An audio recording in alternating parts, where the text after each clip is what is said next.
കോഴിക്കോട്ടേക്കാണ്. കോഴിക്കോട് താമരശ്ശേരി ചുരത്തിൽ ട്രാവലർ യാത്രക്കാരെ പിക്കപ്പ് ഡ്രൈവറുടെ നേതൃത്വത്തിൽ മർദ്ദിച്ചു എന്നൊരു പരാതി വരുന്നു.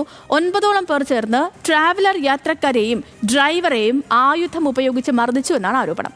വാഹനം മറികടന്നതുമായി ബന്ധപ്പെട്ട തർക്കമാണ് ഈ സംഘർഷത്തിന് കാരണം. ചെറുകുളത്തൂർ സ്വദേശി രഞ്ജിത്തിന്റെ പരാതിയിൽ പോലീസ് കേസെടുത്തു. ദിലിഷ തിലകനുണ്ട് നമുക്കൊപ്പം വിവരങ്ങളുമായിട്ട്. Dilisha, good morning. ഇതെന്താണ് സംഭവം? Good morning.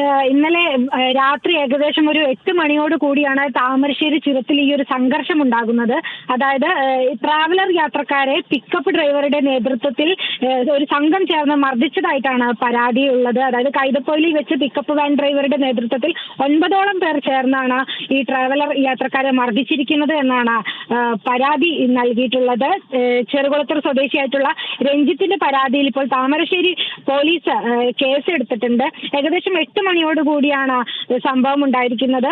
ഈ ഡ്രൈവറെയും ട്രാവലറിൽ ഉണ്ടായിരുന്ന മറ്റ് യാത്രക്കാരെയും ആയുധം ഉപയോഗിച്ച് മർദ്ദിച്ചതായിട്ടാണ് പരാതിയുള്ളത്. ഇവർക്ക് സാരമായിട്ട് പരിക്കേറ്റിട്ടുണ്ട് എന്നാണ് ഇവർ നൽകിയ പരാതിയിലുള്ളത്. വാഹനം മറികടന്നതുമായി ബന്ധപ്പെട്ടൊരു തർക്കം, ചെറിയ രീതിയിലുള്ള വാക്കുതർക്കം വലിയ സംഘർഷത്തിലേക്ക് നയിക്കുകയായിരുന്നു. എന്തായാലും താമരശ്ശേരി പോലീസ് സംഭവത്തിൽ കേസെടുത്തിട്ടുണ്ട്.